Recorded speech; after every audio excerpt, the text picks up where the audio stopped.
Bienvenido al podcast del Taber Cojutepeque. Escuchemos detalles de la muerte de Jesús en nuestra vigilia Hay vida en Jesús con el pastor Michael Velázquez. Detalles de la muerte de Jesús. La Biblia enseña que a Jesús se le iniciaron dos procesos diferentes.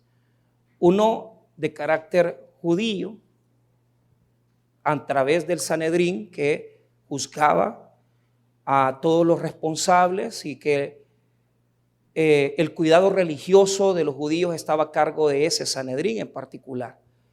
El Sanedrín era prácticamente un consejo formado por los hombres sabios y eran encargados de mantener el orden religioso de la nación. Una vez que se procesa a Jesús, sabemos que fue procesado a causa de algunas situaciones que se le alegaban. El Evangelio de Mateo habla acerca de testigos falsos, habla acerca de que se contradijeron los testigos, porque muchos decían que Jesús había dicho que iba a destruir el templo, cosa que Jesús nunca había mencionado. Jesús nunca dijo eso. Lejos de eso, Jesús en muchas ocasiones manifestó de que si se fuera destruido el templo, al tercer día Él lo restauraría, pero Él se refería a su propio cuerpo. En la causa judía, Jesús es procesado por la causa religiosa prácticamente de blasfemia. Se establece de que Jesús en algún momento determinado de su enseñanza alegaba situaciones en contra del templo, en contra de las situaciones de la ley, pero en particular Él mismo en algún momento determinado, las personas dijeron que se hacía pasar por Dios. Entonces, este tipo de cosas lo hacen llevar a un procedimiento ilegal en la noche.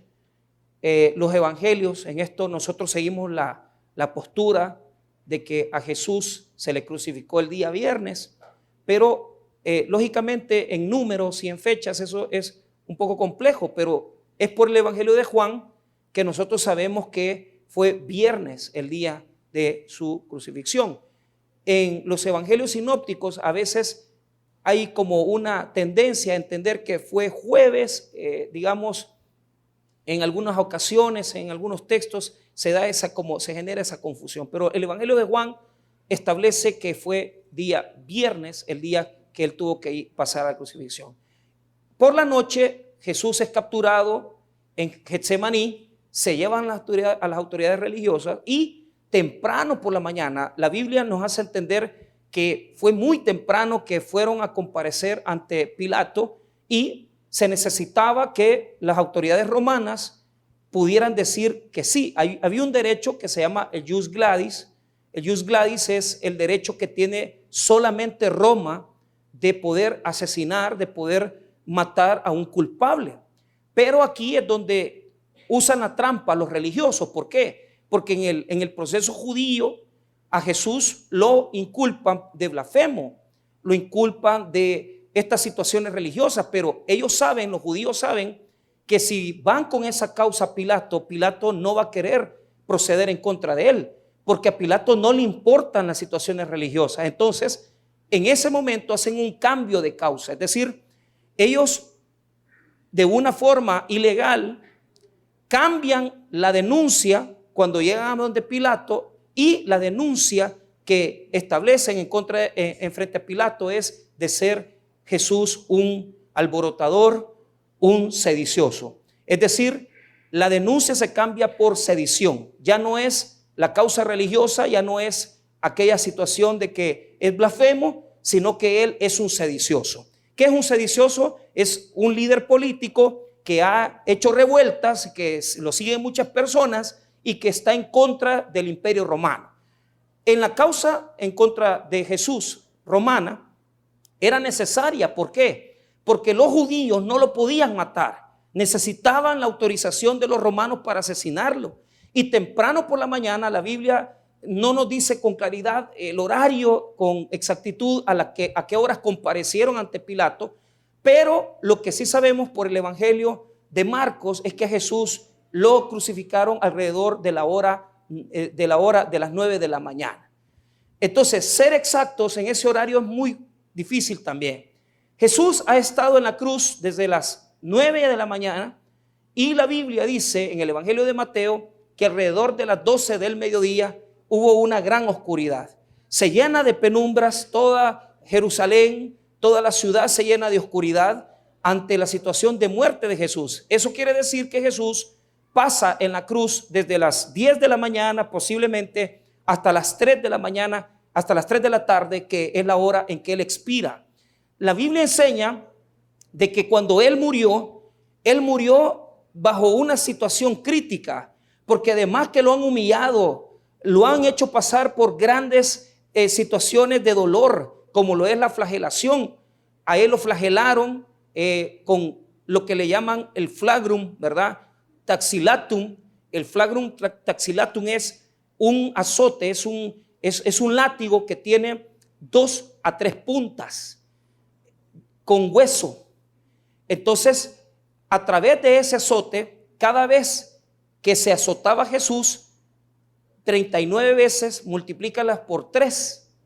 Imagínense el dolor que le ocasionaron en su espalda, en su pecho, porque habían 2 formas de azotar. Se azotaba en la parte superior de la espalda, se azotaba también de una forma que cubriera hasta el pecho, es decir, se podía azotar de frente, se podía azotar de espalda y se podía azotar de arriba y se podía azotar abajo por los riñones. El dolor que Jesús padeció fue tremendo. La Biblia nos enseña que en ese momento de la cruz, Él comenzó a padecer tremendo dolor. Si bien es cierto, Jesús en los evangelios nunca se queja. Él está ahí, está en la cruz, pero Él nunca dice, estoy aquí declarando alguna palabra de dolor. No, Él dice, Él grita, pero Él dice, Elí, Elí, lama sabactaní, que es, Dios mío, ¿por qué me has desamparado? Y a través de ese gran suplicio, llega un momento donde el evangelio dice que Él expiró, entregó su espíritu y murió. Una vez que muere, los investigadores se han preguntado realmente qué es lo que lo ha hecho morir, porque el punto aquí es, algunas personas dicen que fue el azote, fue la cuestión de estar totalmente en una condición de no haber bebido agua, una situación de alimentación, y que lo más probable es que fue asfixia, porque si les ponían el clavo en esta parte de los brazos, a veces uno lo esquematiza en las manos. La verdad es que los textos bíblicos dicen que cuando Jesús les mostró, ¿verdad? Toca los orificios a Tomás, ¿verdad? De mis manos. Él sufrió grandemente, un derramamiento de sangre increíble, una situación crítica. Entonces los médicos preguntan de qué habrá muerto. La verdad, cuando usted le pregunta a un doctor y ve los libros que han escrito de la muerte de Jesús, la gran mayoría prefieren decir un tipo de asfixia, un tipo de desangramiento. Imagínese toda la situación de que Él estaba allí completamente deshidratado, uno solo con salir al sol y no beber agua. Imagínense la deshidratación que pudo haber pasado Jesús desde las 9 de la mañana, 9, 10, 11, 12 hasta las 3 de la tarde crucificado. Jesús, dice el texto en los evangelios sinópticos, dice que Jesús entregó su espíritu. Y es curioso porque dice que primero, si usted lee el texto de Juan, nos enseña 2 cosas. Primero, que Él estaba muy lúcido. Cuando Él moría, fíjese que Él no estaba agonizando, porque tenía tanta claridad que dice el texto que pidió, que dice, tengo sed. O sea, Él estaba claro en lo que estaba pasando. Pero mire el 28 y 29 del evangelio de Juan, del capítulo 19. Después de esto, sabiendo Jesús que ya todo estaba consumado, dijo, para que la escritura se cumpliese, tengo sed. O sea, tenía una gran sed, pero estaba claro. Lo que quiero decir es esto, miren bien, Él no estaba agonizando ahí. O sea, Jesús no estaba ahí diciendo estoy en agonía, o qué pasa cuando una persona va a agonizar. Mucha gente que agoniza dice, yo veo a mi papá, veo a mi hermano, ve a la gente muerta, y los que agonizan tienen la tendencia que mejoran un momento, pero después como que se empeoran, ¿verdad?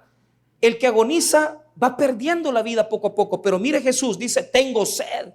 O sea, está claro, él sabe lo que está pasando, pero vea el verso número 29. Y estaba ahí una vasija llena de vinagre. Entonces ellos empaparon en vinagre una esponja y poniéndola en un hisopo se le acercaron a la boca. Cuando Jesús hubo tomado el vinagre, dijo, consumado es. Diga conmigo, consumado es. La palabra en griego es tetelestai, y lo que significa es que todo se ha cumplido. Es decir, todo lo que se tenía que cumplir para que Jesús muriera, es decir, el propósito ya se había cumplido.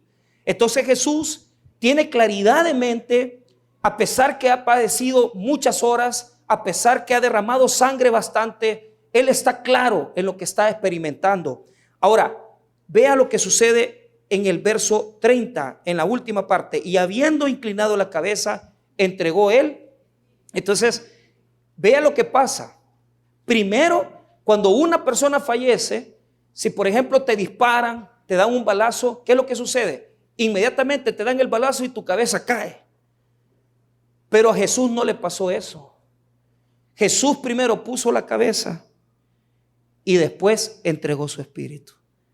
Es bien interesante. Primero es como que iba a dormir, que acomoda la almohada y dice, pongo la cabeza, y dice posteriormente el versículo, y habiendo inclinado la cabeza, entregó el espíritu. Pero ¿qué quiere decir? Que Él mismo lo dio, que Él mismo lo entregó, porque Jesús es el dueño de la vida y de la muerte.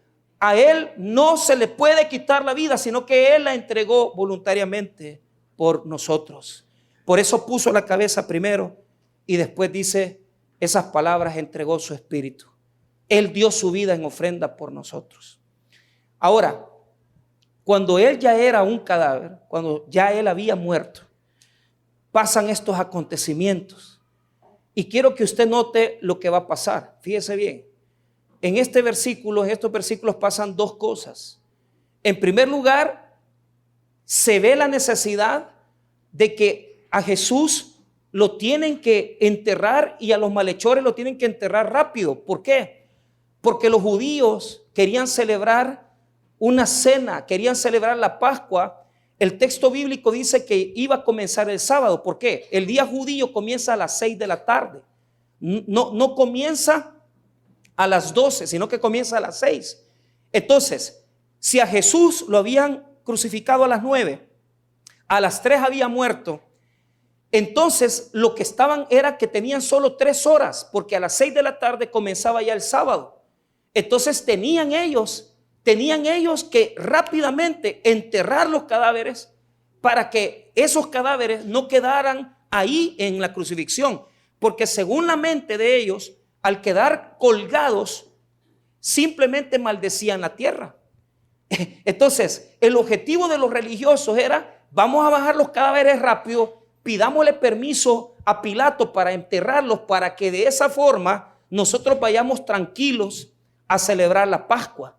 Imagínense qué hipocresía, y qué hipocresía, que tenían el valor de ir donde Pilato para decirle, danos permiso de bajar los cadáveres porque nos vamos a ir a celebrar la liberación, la Pesaj judía, cuando ellos mismos eran unos asesinos. Esto es criminal. Diga conmigo, son malos, porque tuvieron el valor de procesarlo, de mentir, de cambiar la causa de blasfemia, sedición, y ahora quieren irse a comer la fiesta de la liberación cuando ellos están condenados, están atados, y dicen, danos chance de ir a enterrar los cadáveres. Los cadáveres son ellos. Esto demuestra la maldad del corazón del hombre, que tenían la religiosidad de decir, danos los cadáveres, vamos a enterrar porque tenemos que ir a celebrar la Pascua. Y la Pascua era la cena que se celebraba, la fiesta de la libertad, de cómo Dios los liberó de Egipto. ¿Cómo nosotros podemos estar en la iglesia y ser esclavos todavía muchas veces? Porque el hecho de venir a celebrar, el hecho de estar en las casas de Dios no nos libera. Lo que nos libera es la experiencia de vivir la verdad. Y esto es algo que tenemos que aprender. Nosotros podemos estar adorando a Dios, pero si la verdad no ha llegado a nuestra vida, no somos verdaderamente libres. Lejos de ser libres, somos esclavos. ¿Qué les pasaba a estos señores? La verdad no había llegado a ellos. Habían mentido. Habían, hermano, entorpecido el proceso. Y habían, con todo el deseo, querido asesinar a Jesús. Y estaban celebrando la fiesta de la liberación. ¿Cuántos aquí somos libres?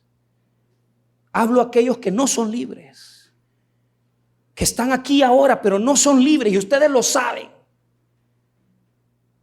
Aunque estamos aquí, pero no somos libres, porque la verdad no ha llegado a nuestras vidas. Seguimos viviendo en mentiras. Ahora, vea lo que dice el 31. Entonces los judíos, por cuanto era la preparación de la Pascua, a fin de que los cuerpos no quedasen en la cruz en el día de reposo, pues aquel día de reposo era de gran solemnidad, rogaron a Pilato que se le quebrasen las piernas y fueran quitados de ahí. Diga conmigo, costumbre. Era una costumbre en el mundo romano que cuando una persona crucificada no moría, con un mazo de hierro se le quebraban las piernas. En 1969 se encontró el cadáver de un hombre que había pasado por la crucifixión en tierras de Israel. Y una de las piernas estaba quebrada en la tibia y peroné, y la otra pierna estaba totalmente quebrada en la rodilla. Porque cuando te quiebran las piernas, tú estás vivo, agonizando. Pero si te quiebran las piernas, no tienes en qué sostenerte. E inmediatamente el peso del cuerpo te asfixia. Eso es lo que querían hacer con Jesús. Ir a quebrarle las piernas al Señor. Y fueron donde Pilato, porque querían celebrar la Pascua y querían quebrarle las piernas al Señor. Entonces el texto bíblico, el verso 32, nos explica cómo el escritor nos va presentando lo que sucedió. Ellos están rápido, 3 horas faltan para celebrar ya Sabbat. Entonces tenemos que bajar el cadáver, tenemos que irlo a meter a la tumba, tenemos que hacer algo, que se mueran ya. Normalmente los crucificados pasaban hasta 3 días muriendo y no terminaban de morir. Por eso en el Evangelio de Marcos se sorprende Pilato cuando se da cuenta que Jesús ya había muerto, porque se tardaban en morir. Ahora mira lo que dice el 32. Vinieron pues los soldados y quebraron las piernas al primero. Fíjese que era una tendencia en los romanos. Si no te morías, te las quebraban. Era parte de su tradición, era parte de sus prácticas. Ahora, mire, le quebraron las piernas al primero, y asimismo al otro que había sido crucificado con él. Se las quebraron a los 2. Todavía estaban vivos. Pero Jesús ya había muerto. Por eso el versículo 33 dice así: mas cuando llegaron a Jesús, como le vieron ya muerto, no le quebraron las piernas. Qué lindo, ¿eh? No, o sea, pasaron por por el otro, pero a Jesús no se las quebraron.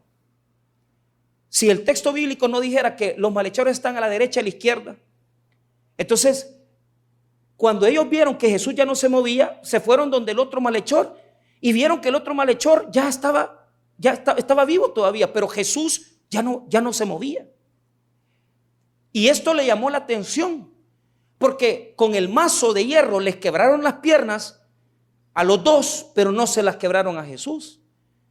Ahora vea, como le llamó la atención a uno de estos soldados, mire lo que dice el verso 34. Pero uno de los soldados le abrió el costado con una lanza y al instante salió sangre y agua. Entonces, como el soldado vio que ya no se movía, no le quebró las piernas, pero con la lanza le quiso traspasar el corazón.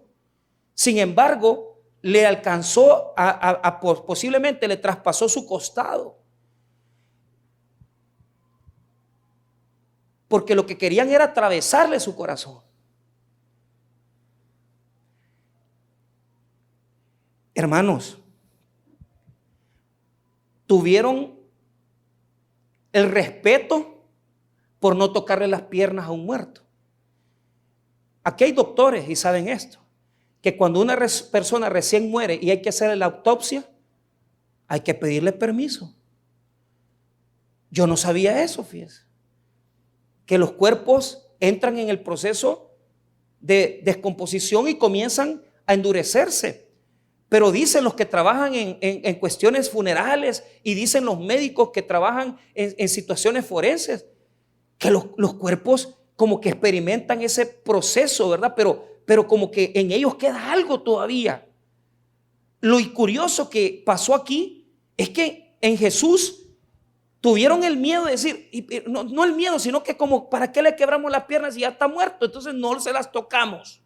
Pero el otro soldado dijo, no, lo voy a terminar de dar el golpe de muerte, porque si está algo de vivo, le voy a seguir, lo voy a terminar de matar.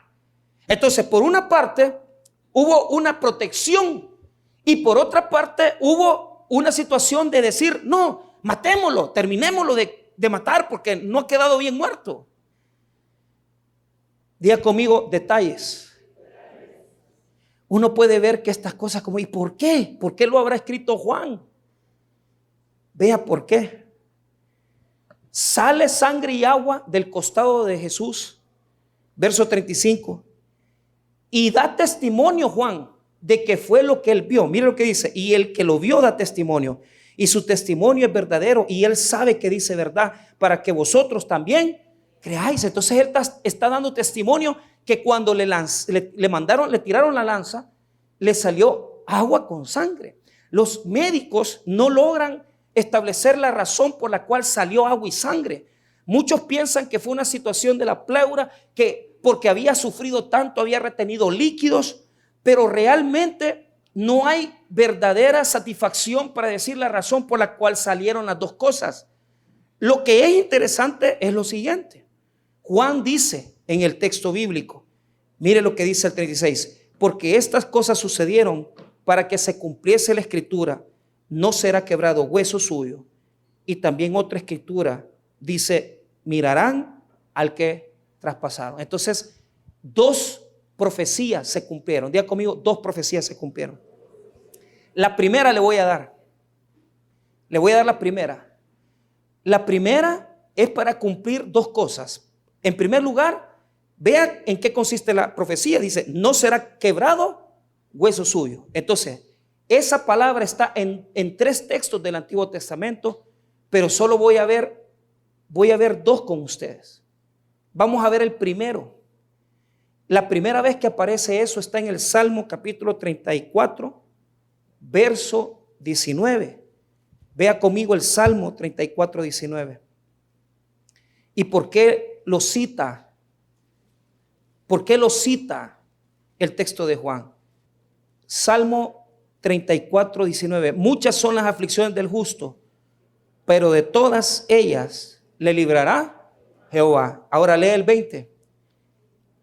Él guarda todos sus huesos, ni uno de ellos será quebrantado. ¿De qué está hablando? Está hablando de la protección que Dios da. Escuche bien lo que le voy a decir. Este texto nos enseña algo. Eran malos, súper malos, de tal forma que quisieron ir a pedirle permiso a Pilato que le quebrara los huesos, que le quebrara las piernas.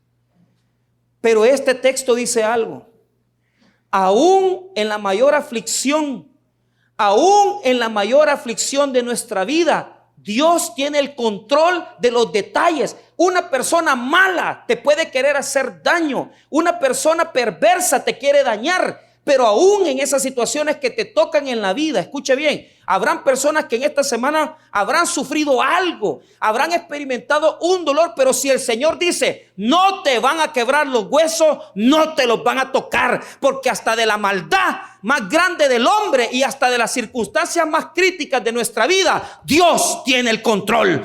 Así como no le tocaron los huesos a Jesús, así tampoco te van a tocar los huesos a ti, si Dios no lo determina. Esto nos enseña esto, grande, poderoso, que podemos estar experimentando situaciones duras, pero Dios le pone un detenimiento a las situaciones duras, porque Él sabe lo que está queriendo hacer en nosotros. Y parece que Jesús está vencido, parece que Jesús no tiene esperanza. Pero la motivación de los judíos de ir a pedir que les quebraran las piernas, esa maldad era de ellos. Pero el momento en el cual Jesús había ya expirado, ya había pasado, y por eso Dios no permitió que le quebraran sus huesos. ¿Por qué? Para que se cumpliera la profecía de que no pasa nada en nuestras vidas sin el control absoluto de nuestro Dios, que lleva nuestras vidas calculadas, milimetradas y determinadas bajo su poderosa mano. A veces usted dice, ¿y esto malo, pastor? ¿Dios qué hace ante las cosas malas? Pues fíjese que Él limita la maldad, Él detiene la maldad. Él sabe, hermano, las situaciones que permite que lleguen a nuestra vida, y Él sabe las situaciones que Él dice, esto no lo voy a permitir. Y vea qué interesante, porque Dios no permitió que le quebraran sus piernas a Jesús para que se cumpliera esta profecía. Ahora vea esta otra profecía que se cumple por no quebrarle las piernas a Jesús. En Éxodo 12 se va la segunda profecía. Éxodo 12, 46. La Biblia dice, 12:46, dice lo siguiente: se comerá en una casa y no llevarás de aquella carne fuera de ella, ni quebraréis hueso suyo. ¿De qué está hablando? Está hablando del Cordero de Dios. Cuando se celebraba la Pascua, no se permitía que el cordero que se presentaba en Pascua llevara sus huesos quebrados. Tenía que estar completo, tenía que estar totalmente bien sus huesos, porque Dios está diciéndonos lo siguiente. Escuche bien: para el perdón de los pecados era necesario presentar un cordero, era necesario presentar un animal. Para el perdón de los pecados y para cubrir los pecados era necesario presentar un cordero. Pero Jesús es nuestra Pascua. Hermanos, oiga bien, en la primera Pascua, el ángel de la muerte pasó por la noche y mató a todos los primogénitos. Solamente no mató donde los judíos habían puesto la sangre en los dinteles de la puerta. Los judíos habían sacrificado el cordero, pusieron su sangre en los dinteles para que el ángel de la muerte no entrara a sus casas. Y en las casas de los judíos la muerte no entró. ¿Por qué? Porque cuando el ángel llegaba a la casa de los judíos y veía que ya había una víctima, diga conmigo, víctima. No es que los judíos eran buenos, no es que Dios quiso proteger a los judíos, es que los judíos obedientes pusieron la sangre en los dinteles y ellos sacrificaron su víctima. ¿Qué es una víctima? Alguien que sufre injustamente. ¿Qué es una víctima? Alguien que sufre en lugar de otro. Hermanos míos, Dios no permitió que los huesos de Jesús fueron quebrados para que todos nosotros supiéramos que nuestra Pascua, ¿qué significa Pascua? Pasar por alto. Diga conmigo, pasar por alto. Diga conmigo, pasar por alto. Esa es la palabra hebrea pesaj. Esa es la palabra Pascua, pasar por alto. ¿Sabe por qué? Porque cuando los judíos mataron sus víctimas, sus corderitos, la muerte pasó por encima de ellos. Pero cuando Jesús murió en la cruz del Calvario, cuando Jesús se convirtió en el Cordero de Dios que quita el pecado del mundo, Él a través de su sangre preciosa nos ha dado a nosotros protección. Y cuando venga la muerte, va a pasar por encima de ti, porque la muerte no te va a tocar, porque tú no eres de la muerte, eres de Cristo. La Pascua es tuya a través de la sangre del Hijo de Dios, Jesucristo. Su sangre te marcó tu vida. Su sangre marcó tu familia. Su sangre, hermanos míos, ha sido derramada totalmente a favor tuyo para que la muerte no te visite. Ya no somos de la muerte, porque Él es el Cordero que no le fue quebrado ni un hueso, para mostrarnos que Él va a hacer que la muerte eterna pase por encima de nosotros. Eso no lo pueden dar los animalitos. Eso no lo pueden dar las criaturas del Antiguo Testamento. Solo lo podía dar Jesús, el Hijo de Dios, que no tenía mancha ni pecado en su vida. Solo Él podía dar esa libertad. Jesucristo es nuestra Pascua. Diga conmigo, Jesucristo es nuestra Pascua. Hermanos, el Cordero de Dios era Él en la cruz, derramando su sangre, azotado, muriendo, humillado. Y aún con su cuerpo quisieron jugar. Quisieron tocar su cuerpo, jugar con su cuerpo, tocarlo con una lanza y atravesarlo. Todo para que supiéramos algo: que Él es el Cordero de Dios, que quita el pecado del mundo. Por eso estamos aquí esta noche. Nosotros no estamos aquí celebrando una Semana Santa. Nosotros no estamos aquí celebrando las vacaciones. Estamos celebrando aquí que hubo un Dios poderoso que ofrendó su vida por usted, y que a través de su sacrificio, si usted lo cree por la fe, la muerte no lo va a tocar jamás. Usted va a cerrar sus ojos, pero su vida eterna va a estar a disposición de usted, porque Él murió por nosotros. Celebramos en esta noche a Jesucristo, Hijo de Dios. Pero también lo traspasaron. Y hay una profecía en el Antiguo Testamento que habla de eso. Y está en el libro del profeta Zacarías. Zacarías 12.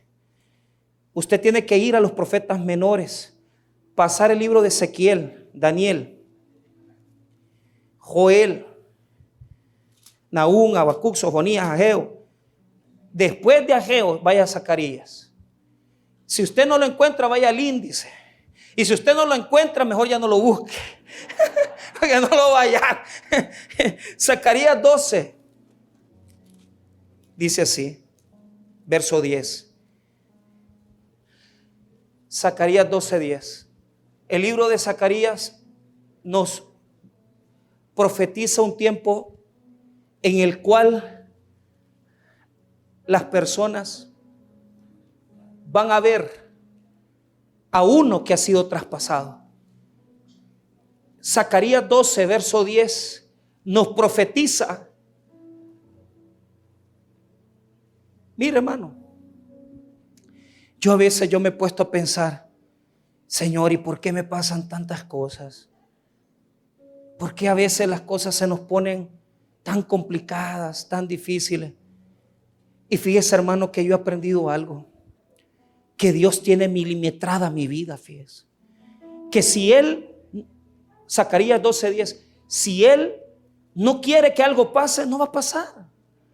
Si Él no te quiere dar una bendición, no te la va a dar. Si Él te la quiere dar, te la va a dar. Si Él te quiere detener, te detiene. Si Él te quiere proveer, te provee. Pero nuestra vida está milimetrada por Dios. Está cuadriculada. Porque ese soldado pensó: voy a ver si está muerto. Voy a ver si de verdad ha muerto que le decían hijo de Dios, y lo traspasó. Es malo. Pero hasta esa maldad Dios ya la había establecido. Ya sabía que eso iba a pasar. Porque a través de eso que traspasó su costado, se cumplió esta profecía. Mire Zacarías 12:10. Y derramaré sobre la casa de David y sobre los moradores de Jerusalén espíritu de gracia y de oración. Y mirarán a mí, a quien traspasaron, y llorarán como se llora por hijo unigénito, afligiéndose por él como quien se aflige por el primogénito. Imagínense, está hablando de que la nación iba a llorar por el que traspasaron. Esta profecía se escribió casi 300 años antes del nacimiento de Jesús. ¿Acaso a Jesús no le traspasaron sus manos? ¿Acaso a Jesús no le traspasaron sus pies? ¿Acaso a Jesús no lo traspasaron con la lanza? Ya muerto todavía, el soldado lo traspasó.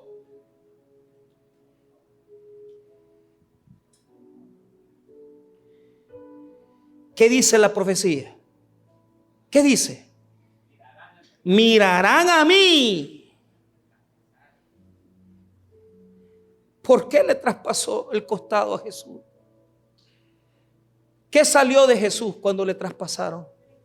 Sangre y agua.